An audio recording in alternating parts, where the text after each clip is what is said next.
Sorry. Thanks, Taylor. Well, thank you all for joining us on your lunch break, and know the next presenter in the main room has everyone's attention, so we'll make this short and to the point. Of course, the disclosure disclaimer, we are, I will say, in the process of going public via a CPC merger with a company called AIM3. So we will be a publicly traded business by the end of March, first week of April. We are a new story, not a new business. We have been in the royalty and streaming market now for almost 6 years. Most of you are probably unfamiliar with our name.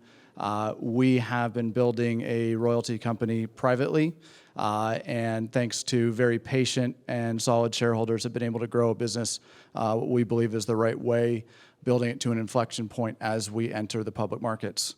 We, over the last 12 months, have been the fastest growing royalty company we've acquired in terms of actual transactions. We were the busiest and most aggressive royalty company over that time period. Part of our growth story and part of the ability to grow in that way with quality growth is we've acquired genuine intellectual property. We acquired what we believe is the largest primary database of royalties that is essentially been taken off the market and is one of our key assets in terms of being able to deliver sustained growth and quality growth. We have a very technically driven team, which for, I would say generally, we are a sub-$100 million business.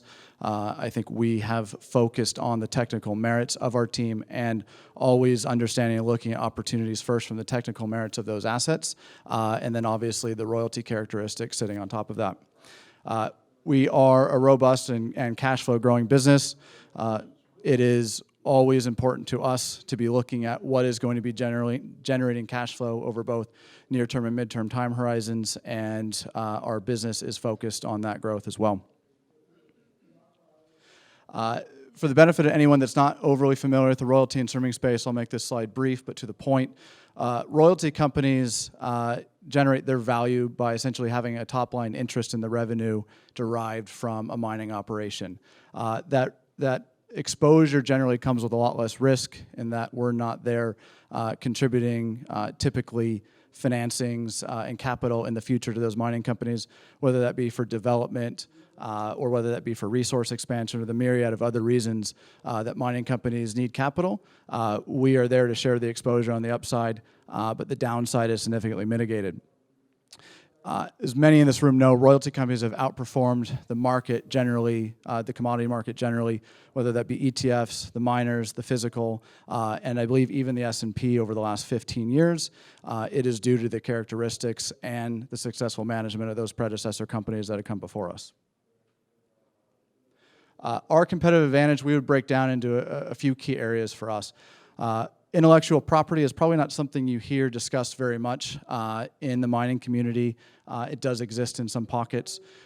We took a very long-term approach to building our business and making sure that when we did enter the markets as a publicly traded business, we were at an inflection point for growth.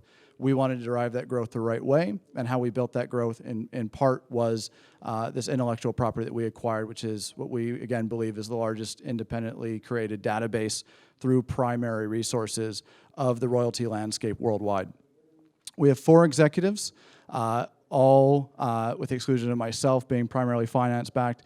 We are all based technically in terms of either mining engineers or geologists, and also combined 30 years of experience. I would say for a company our size at our stage in the public markets is an anomaly that you find 30 years plus of experience in the royalty and streaming acquisition space.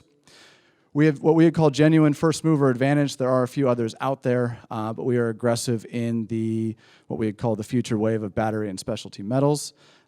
We have a lot of expertise with those types of assets on the team, and when they present themselves as good opportunities, we are quick to swoop them up. However, I would say that we are still, in terms of overall exposure, heavily weighted towards precious, but we don't turn away the good opportunities that fall outside of that commodity landscape. Our pipeline is, I think, probably one of the most robust in the industry, if not the most robust.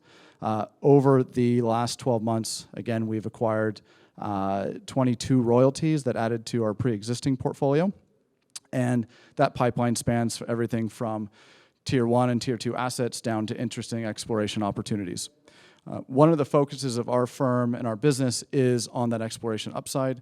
I think it's a pretty direct correlation. The royalty companies that have outperformed have typically outperformed because the assets they bought increased their exposure to the resources of their underlying royalty assets, and that also eventuated in terms of cash flow growth. Just to talk a little bit about that database, it was grown over a period of 6 to 7 years by two professionals, mainly out of Australia. However, it is a global database. That database was built by actually going and looking through primary information, whether that was mining ministries, cadastros, housing, exploration reports, a lot of intense hours and a lot of time poring over actual physical documents and building that IP from the ground up. That gives us that opportunity to go and essentially high grade or cherry pick the best opportunities on this database of 7,000 royalties. We believe, having been in the business now for 6+ years, that database, at least half of which is more or less blind to any of our peer cos or comps in the public markets, which truly allow us to get a lot of our deals done on a bilateral basis. So those are done not in a shopped process with a broker leading the charge. So we're finding better value by being able to get in front of opportunities that just frankly aren't in front of our peers in the public marketplace. A quick overview on our portfolio. So we have 32 royalties and streams. That's aggressively growing. 3 producing assets. We'll always balance acquisitions in terms of both cash flow and non-cash flowing assets. We have 3 legacy strategic equity positions that we're actively realizing on, and those equity positions, as they're realized, are being used to fund our additional acquisitions in the royalty space. Again, general overview on our commodity exposure. We are more heavily weighted towards the precious side of the equation. We do, however, have exposure to this basket generally of commodities, be it battery, bulk, and base.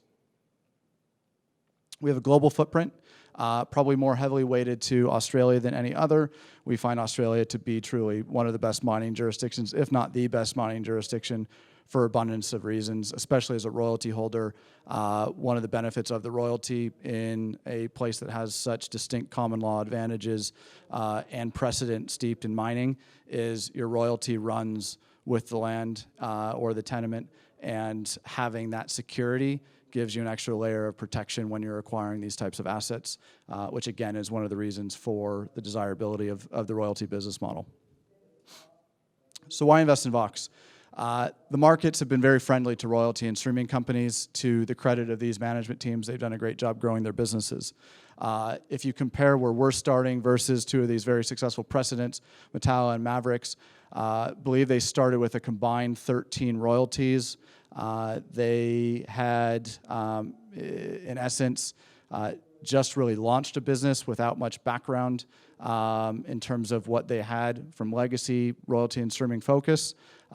They, however, have been very aggressive and growing their business successfully. If you look at their growth over the last 12 months, I think they've done a combined 7 to 8 transactions. We have exceeded that growth of what they've done on a combined basis. But they've been very successful. We are following, to a lesser extent, in their footsteps, and we believe have a portfolio of growth that continues to build on what we've done over the last 12 months. So again, why would you invest in VOX? We're a growth business, and we're growth disciplined and strategically focused on the royalty sector. We are not an originator of financing. We are looking for royalties that are in the hands, whether it's from prospectors to families that have inherited royalties, all the way to the large mining companies that are out there, the majors that are looking to divest portfolios. We are in play across the board and looking at a diverse range of asset acquisitions. We also have, as we've mentioned, the unique defensible intellectual property beyond 6 years of being in the business and building relationships in the far-flung jurisdictions and around the world that we've aggressively found value. We have the database that we're essentially high-grading and bringing the best opportunities forward. There is right now no real end in sight to that ability to continue to close very, I would call friendly acquisitions that are extremely accretive to our shareholders. Timing, obviously, notwithstanding the last week, it is a great time to be a royalty and streaming company. The success of the peers and the success of the precedents is pretty well known. They've done a great job building their businesses. We have every reason to believe that what we have in front of us is just as bright. And then also a general comment on our team, on our business. Management owns almost 20% for a company that's been in the royalty acquisition and streaming space for 6+ years. To have management that invested, we look at everything through the eyes of our shareholders because we are shareholders. And so as we continue to build our business, we focus on the things that matter most to driving shareholder value. So we are a shareholder-driven business. We're excited about the prospects of being public here in the very near term, and appreciate your time hearing the story.